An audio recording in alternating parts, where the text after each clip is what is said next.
बात कर रहे थे पार्टिकल्स ऑफ मैटर के। तो पार्टिकल्स ऑफ मैटर में अगर हम लोग ध्यान से देखें थोड़ा, तो हम लोग को यहाँ पे एक चीज़ लिखा गया है, refer inside text book activities. तो इससे एक चीज़ याद रखना कि everything is better not than NCERT. हो गए।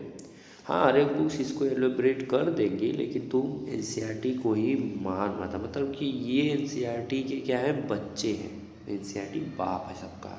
चलो ठीक है, तो हम लोग पहला शुरू करते हैं। तो इसमें पहली लाइन लिखी है जो तुम लोग को शो अप हो रही है कि anything that occupies space and has mass and is filled by sense is called matter. मतलब कोई भी ऐसी चीज़ जो जगह घेरती हो, ऑक्यूपाइज स्पेस जगह घेरती हो, जिसमें मास हो और उसे हम अपने सेंस द्वारा क्या कर सके, महसूस कर सकें। अब तुम लोगों को पता ही हमारे पास कितने सेंस हैं, तो हम उनसे क्या कर सकेंगे, इन्हें महसूस कर सकते, तो वो क्या कहलाएंगे, मैटर कहलाएंगे। फिर सेकेंड लाइन है कि matter is the form of 5 basic elements the पंचतत्व। हम लोग इसको हिंदी में लिबरेट करके बोल सकते हैं पंचतत्व, जैसे air, earth, fire, sky and water. ठीक, उसके बाद आता है हमारा characteristics of particles of matter. मतलब कि अब हम लोग क्या करेंगे, इसके कैरेक्टरिस्टिक्स करेंगे भाई, इसके प्रॉपर्टीज़ के बारे में बात करेंगे, इसके गुण के बारे में बात करेंगे। ठीक, तो हम लोग इसके गुण के बारे में बात करते हैं। तो हम लोग इसके गुण के बारे में जब बात करेंगे तो एक ही बात देखो बार बार दोहरा रहे हैं। तो पहला गुण है कि made of tiny particles, made of tiny particles. दूसरा है, समझ में आया ना, टेनी पार्टिकल्स, क्योंकि हर एक जो मैटर है वो किसी न किसी छोटे पार्टिकल से बना होगा। दूसरा, vacant space exist in particles, और हमेशा कहीं न कहीं स्पेस बचा रहेगा जहाँ पर पार्टिकल एग्जिस्ट होते हैं। तीसरा है, particle are in continuous motion, particle हमेशा मोशन करते रहते हैं। ये हमेशा दिमाग में रखना, कोई भी चीज़ कभी रुकी नहीं होती है। हाँ, तुम्हारे सामने जो टेबल है, पैड है, बुक है, वो तुमको लग रहा है रुकी हुई है, नॉट मोशन, लेकिन जब तुम उसके और अंदर डेरिवेट करोगी तो तुमको एक टाइम पर ऐसा नज़र आएगा, तुम उसे सूक्ष्मदर्शी द्वारा, मतलब कि स्कोप द्वारा देख सकते हो, तो उसमें तुमको क्या दिखाई देगा कि एटम्स शो अप होंगे, और वो एटम्स क्या होंगे, हमेशा मोशन करते हुए नजर आएंगे। तो वही एटम्स पार्टिकल्स होते हैं, मतलब मोशन हमेशा कोई हर एक चीज़ करती रहती है। अगला है, particles are held together by forces of attraction. समझा है, particles are held together by forces of attraction, हमेशा पार्टिकल्स आपस के द्वारा आपस में बंधे रहेंगे, आपस में जुड़े रहेंगे, किसके द्वारा, अट्रैक्शन फोर्स द्वारा। ठीक, तो ये 2 क्वेश्चन तुम लोग अपने कॉपी में लिखना और उसका आंसर तुम लोग को लिखने का काम है। हाँ, लास्ट वाले क्वेश्चन का मैं आंसर तो बताऊंगा, लेकिन अगले दिन बताऊंगा। दोनों का मैं आंसर बताऊंगा लेकिन अगले दिन, लेकिन अपन इसे कर लेना, नहीं आया तो छोड़ देना। फिर आगे बढ़ते हैं। तो आगे हमारा आता है basic classification, basic classification of types. ठीक, तो पहला है बेस्ड अपॉन पार्टिकल्स अरेंजमेंट, दूसरा है based upon energy of particles, तीसरा है based upon distance between particles. मतलब हम लोग को क्या करना है, इनको क्लासिफाई करना है 3 प्रकार से। एक बार ये पार्टिकल्स के अरेंजमेंट पर होने चाहिए एक प्रकार से, दूसरे प्रकार से होते हैं एनर्जी के अरेंजमेंट पर, और तीसरे होते हैं डिस्टेंस पर। ठीक, तो अभी थोड़ा बहुत नहीं समझ, तो देखो अभी क्लियर हो जाएगा। आगे चलो, देखो आगे वाली बात है ये है कि ये कहा जा रहा है कि 5 स्टेट्स ऑफ मैटर, जो 5 स्टेट्स ऑफ मैटर होती है, solid, liquid, gas, plasma and boson state constants. तो ये जो चीज़ें हैं ये सब क्या होती हैं, मैटर होती हैं। अब इनके बारे में भी और पढ़ेंगे।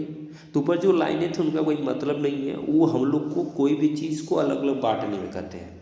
जैसे हम लोग कहते हैं सेंस हमारे 5 होते हैं, लेकिन हम लोग कहेंगे हैंड, तो हमारे हैंड 2 ही होते हैं। तो मतलब हम क्या करेंगे, वर्क के हिसाब से अपनी बॉडी को अलग बांटते हैं और काम के हिसाब से अलग बांटते हैं। इसी तरह इसमें भी होगा। ठीक, तो हमारे जो स्टेट्स हैं मैटर के, वो 5 होते हैं। जो याद रखना, पहले हम लोग को पढ़ना होता था 3, सॉलिड, लिक्विड एंड गैस, लेकिन अब तुम लोग को 5 पढ़ना होगा क्योंकि 9th में आ चुके हैं, और 9th में सब चीज़ें बहुत ज़्यादा कॉमन होती हैं। ठीक, आगे बढ़ते हैं। जब आगे की तरफ चलेंगे तो हम लोग एक चीज़ देखेंगे कि इन लोग को हम लोग को किस में बांटना है। अभी हम लोग ऊपर बात करके आए हैं अलग अलग मैटर्स की तरह, मतलब उनके पार्टिकल। तो हमारा क्या हो गया, सॉलिड लिक्विड गैस, हम लोग 3 लोग को बांटेंगे। और जो तुम्हारा प्लाज्मा और बोस-आइंस्टीन होता है उसके बारे में हम अलग से बात करेंगे, ठीक। वो सब ऐसे तत्व हैं जिनके बारे में इन सब से बात करना सिमिलर नहीं माना जाता है, ठीक। तो पहले सॉलिड में चलते हैं। तो सॉलिड में एक चीज़ पहले केयर करते हैं कि इसमें fixed shape and definite volume होती है। लेकिन लिक्विड में नॉट फिक्स्ड शेप होता है लेकिन बट फिक्स्ड वैल्यूम होता है। समझ रहे हो ना। तो सॉलिड का जो आकार होगा और शेप जो होगा वो फिक्स होता है, मतलब एक सेम रहता है। जैसे ईंट ले लो और उसकी वैल्यू भी फिक्स होती है। 1 किलो का ईंट है तो वो 1 ही किलो का रहेगा। उसके बाद और वो अपने ही साइज वाले चीज़ में ही रखा पाएगा, ये नहीं कि अब तुम उसे पाइप में घुले चलना शुरू कर दो। दूसरा है लिक्विड। लिक्विड नॉट फिक्स्ड, इसका कोई शेप नहीं होता। तुम लोग खुद देखते हो, अरे यार दूध को तुम गिलास लो, तवे लो, थाली में लो, सब जगह शेप बना लेता है, लेकिन उसका वैल्यूम सेम रहता है। 1 लीटर तो 1 लीटर है। और तीसरा है नेदर फिक्स्ड शेप, गैस है neither fixed shape nor fixed value. न तो इसका शेप फिक्स होता है न तो वैल्यू फिक्स होता है। हमेशा भरते समय गैस सिलेंडर में 1 किलो रह जाता है, 100 ग्राम रह जाता है, लेकिन वो तुमको वहाँ पर तो दिखा देगा, लेकिन होता कम बेसी ही है, ठीक। तो इसका कोई फिक्स नहीं होता है। फिर इसके बाद आगे हम लोग बढ़ेंगे तो आगे देखते हैं। इसके बाद दूसरा है inter particle distance are smallest. और इनके क्या होंगे, जो इंटर पार्टिकल्स होंगे वो स्मॉलेस्ट होंगे। मतलब डिस्टेंस में पार्टिकल्स तो सब सेम होते हैं, जो एकदम सबसे छोटा पार्टिकल वो सब में होगा, लेकिन सब उनके बीच जो डिस्टेंस होगा, मतलब एक पार्टिकल है और एक पार्टिकल है, इनके बीच में जो डिस्टेंस होगा बहुत कम होगा, बहुत कम। तो इसी के बारे में बात हो रही है। तो inter particles distance is smallest. फिर उसके बाद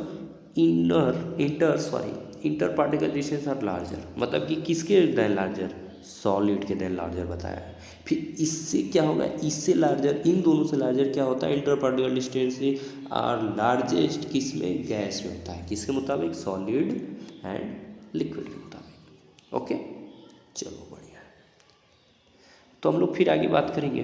तो आगे ये है, अगला है इनकम्प्रेसिबल।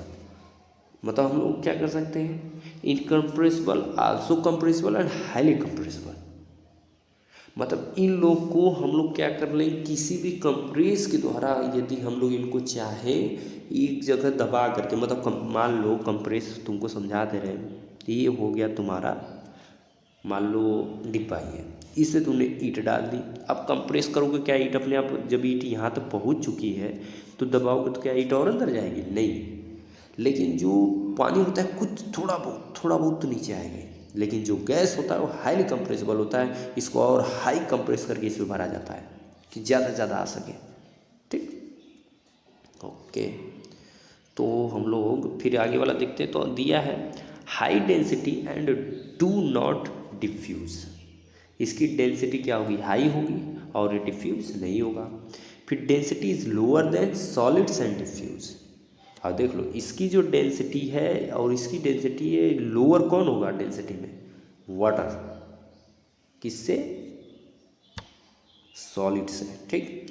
तो सॉलिड से जो लोअर डेंसिटी होती है वो वाटर की होती है, और वाटर से भी लोअर किसकी होती है, गैस की होती है डेंसिटी। और डिफ्यूज तीनों होते हैं, ठीक। उसके बाद आगे बढ़ते हैं। तो आगे हमारा दिया है, inter particles forces of attraction are strong, ठीक। मतलब हम लोग यहाँ पर कह सकते हैं कि जो ये देख रहे हो, जो ये तुम लोग देख रहे हो कि inter particles forces of attraction are strongest. इनके अंदर के जो पार्टिकल होते हैं ना, वो अट्रैक्शन बहुत ज़्यादा मजबूत होता है। अब तुम सपोज करो, बर्फ़ की सिल्ली ले लो, ठीक, और एक तरफ ईंट ले लो, पतली पतली दोनों, और एक तरफ क्या कर लो ना, गुब्बारा ले लो, एकदम जो लंबा वाला नहीं आता है जो ट्रो करके उड़ते हुए जाता है, उसको ले लो। दोनों को, तीनों को एक साथ हाथ से मारो, ऐसे मारो कि दोनों फट जाए, फूट जाए, टूट जाए, ठीक। तो सबसे ज़्यादा तुमको पावर किस में लगानी पड़ेगी, सबसे ज़्यादा पावर किस में लगानी पड़ेगी, वो है सॉलिड में, ठीक। लेकिन उससे कम वाटर में, याद रखना। और सबसे कम वो है, उससे भी कम किसमें, गैस में। बोलो यार, गैस में, ठीक। तो ये चीज़ हम लोग केयर किए कि सबसे कम और सबसे समझ में आई ना बात? तो वही बात है, क्या बार बार एक ही बात बोलना, ठीक। मतलब इनके जो पार्टिकल्स के अट्रैक्शन, मतलब आपस में जो जुड़ाव होता है, भाई बहन वाला जो प्यार होता है, इसमें ज़्यादा होता है। इसमें पड़ोसी वाले भाई बहन होते हैं और इसमें बड़े दूर वाले भाई बहन होते हैं। बस क्लियरिटी है और कुछ नहीं, ठीक। उसके बाद आता है हमारा continued particles are very closely packed, और इसमें continued particles are very less closely packed, और इसमें जो है continued particles are free to move about. नहीं समझ बात हो? मतलब इसके जो पार्टिकल्स होते हैं वेरी क्लोजली पैक्ड होते हैं, मतलब समझ जाओ कि मैंने ईट है तो इसमें जो पार्टिकल होंगे ये अपने प्लेस पर एकदम पैक होंगे। ये नहीं कि यहाँ से यहाँ, यहाँ से यहाँ, यहाँ से यहाँ आकर पैक हो जाएगा, नहीं, ये सब अपने प्लेस पर फिक्स होते हैं। तो और उसके मुताबिक वाटर देखते हो हमेशा थोड़ा बहुत हिलता रहता है, लेकिन ईट हिलती रहती है, नहीं, ऊपर से नहीं हिलती रहती है। अंदर तो भाई मैंने कह दिया सब पार्टिकल्स मूव है, लेकिन ऊपर से नहीं, लेकिन पानी हिलते हो, और गैस हमेशा हिलती डुलती रहती है, तो हमारे आसपास नहीं होता है, ठीक। तो ये हमारे हो गए सबके कैरेक्टरिस्टिक्स। अब आते हैं हम लोग नेक्स्ट पॉइंट, वो क्या है भाई साहब? प्लाज्मा, ठीक। प्लाज्मा पर चलते हैं हम लोग, बस थोड़ा थोड़ा चलेगा, ज़्यादा क्लासेस नहीं। प्लाज्मा नॉन इनवैल्यूएट में आता है। नॉन इनवैल्यूएट मतलब ऐसी चीज़ जिसको हम इन्वॉल्व ना कर पाए, जो इन्वॉल्व करके हम प्राप्त ना कर पाए, ठीक। जैसे इसमें पहले देखो, इससे पहला पॉइंट है, बार बार रॉन्ग एरो लग जा रही है। A plasma is ionised gas. Plasma क्या है? एक आयोनाइज्ड गैस। जो देख रहे हो तुम लोग, देखो ये इमेज एकदम बढ़िया, एकदम वाला हम उठा कर दिए तुम लोग को, जिससे तुम लोग को एकदम डाउट ना हो। जो ये तुम लोग इमेज देख रहे हो, इसमें जो ये मेन है, ये वाला, ये फलाने वाला, ये बहुत ही ज़्यादा इम्पोर्टेंट है। यही क्या करता है? सबको जोड़े रखता है। जो सबको क्या करता है? जोड़े रहता है। तो यही इसका काम है। तो ए प्लाज्मा इज आयोनाइज्ड गैस, इसके बारे में तुमको 11th में इलेबोरेट करके पढ़ना है, लेकिन अभी से ज्ञान रखोगे तो 11th में थोड़ा समय बचा लोगे। तो फिर इसको कहते हैं plasma is a very good conductor of electricity and it's affected by magnetic field, and plasma like gases have a infinite shape and sorry third line बता रहे हैं, आप लोग को नहीं बताया, सॉरी इसके लिए। हमने इसमें पढ़ा कि plasma is a very good conductor electricity and it affected by magnetic field. Plasma क्या होता है? समझ रहे हो? गुड कंडक्टर मतलब अच्छा होता है, जिसमें विद्युत अच्छे से प्रवाहित हो सके और मैग्नेटिक फील्ड को इफेक्ट करता है। मैं तुम लोग को मैग्नेटिक फील्ड जब बताऊँ तो इसको भी मैं उसमें क्लियर करूँगा कैसे काम करता है प्लाज्मा। फिर उसके बाद आता है हमारा plasma like guys have the infinite shape and infinite phalanx. ये गैस की तरह बिहेव करता है, इसलिए कोई प्रॉब्लम नहीं, ठीक। आगे बढ़ते हैं। आगे आता है हमारा बोस-आइंस्टीन। तो लोग लग रहा है वो थोड़ा थोड़ा बताए, क्योंकि उनका कोई ज़रूरत नहीं है बेवजह की चीज़ों से। जो हमको ज़रूरी चीज़ है, जहाँ हमको कॉम्पिटिटिव मिलने वाला है, उस पर ज़्यादा हम फोकस करेंगे। बोस-आइंस्टाइन, ठीक। तो बोस-आइंस्टाइन कॉन्डेंस्टेड जो है, ये भी नॉन एलिमेंट होता है। इसमें पहला है कि ए BEC is the state of the matter that can arise at very low temperature. यही एक ऐसा है जिसको तुम लो टेम्परेचर में भी क्या कर सकते हो? एकदम उगा सकते हो, एक तरह से बना सकते हो। ये प्रॉब्लम नहीं, मतलब मान लो कि तुमने 10 नहीं 37 तो हमारे शरीर का ही होता है, एकदम लोएस्ट जहाँ तक हो सके, जहाँ पर तुम्हारा पानी पिघलने लगे, बर्फ़ पिघलने लगे जितने पे, बस उतने पे काम शुरू हो जाता है, ठीक। मतलब हाथ पर लिए तो पिघलना शुरू हो जाता है, तो एकदम लाइक दैट उसी तरह। फिर आगे होता है the scientist who worked with the Bose-Einstein constant receive A Nobel prize for their work in 1995। जिन साइंटिस्टों ने इस पर काम करके, वो 2 साइंटिस्ट आपको पता ही कौन है? एक हमारे यहाँ के बोस जी हैं, ठीक, और एक आइंस्टीन जी है। दोनों लोगों ने मिलकर एक काम किया था। इनको 1995 में नोबेल पुरस्कार भी मिला था। उसके बाद आता है हमारा the bake Bose Einstein constant is all about molecules that are really close each other, ठीक। ये क्या होते हैं? बहुत ही ज़्यादा क्लोजली होते हैं, लाइक दैट सॉलिड, लेकिन थोड़ा कम, ठीक। ये तुम लोग समझ रहे हो ना? ये जो तुम्हारा है BC, इसका मतलब है बोस-आइंस्टाइन कांस्टेंट, ठीक। चलो बेटर है, ये हुआ फिनिश। उसके बाद आता है हमारा